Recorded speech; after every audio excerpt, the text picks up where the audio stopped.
दिल्ली में ठीक नहीं कर पाया तो यहाँ क्या ठीक करेगा, ये बताओ मुझे। वो तो कहते हैं कि हमने दिल्ली में एजुकेशन ठीक कर दिया, हेल्थ ठीक कर दिया, पानी फ्री दे दिया, बिजली फ्री दे दिया। उसके कितने नेता मसाज कर रहे हैं, जेल के अंदर मसाज फ्री कर दिया उसने। अभी वो आम आदमी लोगों को ही देगा क्या? नमस्कार, इन खबर में आपका स्वागत है। हिमाचल प्रदेश में चुनाव संपन्न होने के बाद राजनीतिक दलों का पूरा जोर गुजरात पे है और हम अपने चुनावी यात्रा में गुजरात के उस सूरत शहर में आ पहुंचे हैं जिसे कि बिजनेस हब या डायमंड सिटी कहा जाता है। यहाँ पे विधानसभा की कुल 16 सीटें हैं, 12 शहरी क्षेत्र में है और 4 ग्रामीण क्षेत्र में लगती है।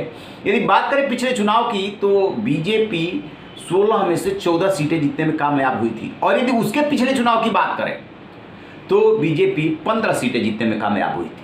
इस बार नया फैक्टर क्या काम कर रहा है? नया फैक्टर ये काम कर रहा है कि कांग्रेस की कमजोरी की वजह से आप जो है सूरत में बहुत धमाल मचा रही है।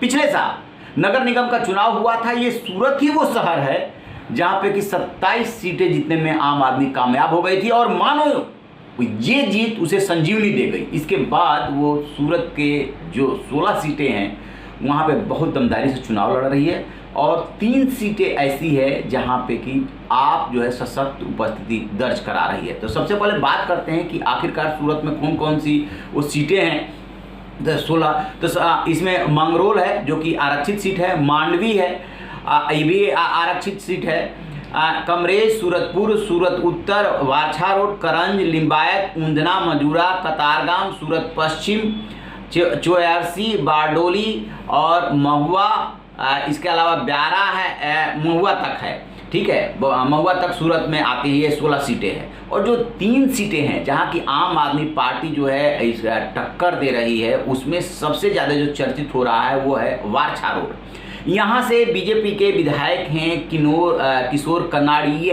हैट्रिक लगाने के लिए संघर्ष कर रहे हैं। आपको बता दें कि ये जो सीटें बनी हैं ये सीट 2008 में ही अस्तित्व में आई है और उसके बाद से किशोर कनाड़ी जो है वो बीजेपी के हैं, वो हैट्रिक लगाना चाहते हैं और प्रफुल्ल भाई तोगड़िया जो हैं वो उम्मीदवार हैं, वो कांग्रेस के उम्मीदवार हैं और अल्पेश कथेरिया को जो है उतारा है आपने। इस सीट की यदि बात करें तो मान के चलिए कि यहाँ पाटीदारों का वर्चस्व है, ये सौराष्ट्र से आए हुए हैं और जो है कपड़ा और डायमंड का जो व्यापार है उसमें बिजनेस में ये लोग लगे हुए हैं। तो तीनों दलों ने क्या किया है कि पाटीदार को ही उतारा है यहाँ पर। अब बात करते हैं यहाँ पे जो दूसरी सीट है जो कि खासी चर्चित हो रही है वो है कतारगाम। कतारगाम से बीजेपी ने उतारा है विनोद भाई मोरडिया को और कल्पेश हरजीवन भाई को उतारा है कांग्रेस ने और गोपाल इटालिया जो कि आम आदमी पार्टी के प्रदेश अध्यक्ष भी हैं, केंद्रीय नेतृत्व से लेकर के और राज्य का जितना नेतृत्व है सूरत में डेरा डाले हुए है।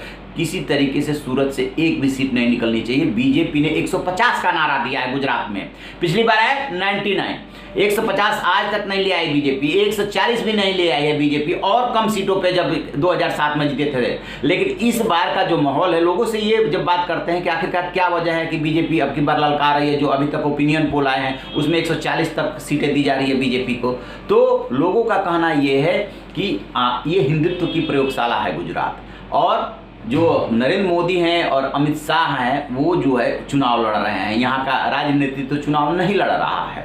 इस बार ऐसा कोई ये मुद्दा नहीं बना पा रहे हैं जिसकी वजह से ऐसा लगे कि कांग्रेस जो है टक्कर दे पाएगी। कांग्रेस का क्या हुआ कि जो भारत जोड़ो यात्रा निकली उसमें राहुल गांधी के व्यस्त होने और देश से एक्टिव होने का भी फर्क पड़ा है। हालांकि जो ग्रामीण क्षेत्र है वहाँ पे जो है कांग्रेस के बारे में बताया जा रहा है कि उसकी पकड़ है, क्योंकि कांग्रेस ही यहाँ पे जीतती रही है।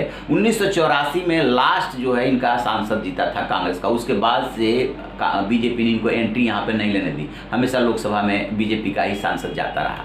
तो देखते हैं कि होता क्या है। बहरहाल यदि आम आदमी पार्टी यहाँ की 3 सीटों पर टक्कर देती हुई दिख रही है तो भी ये बड़ी बात है। राजनबे खबर देखते रहिए इन खबर। Thank you. इन खबर चैनल को सब्सक्राइब करें।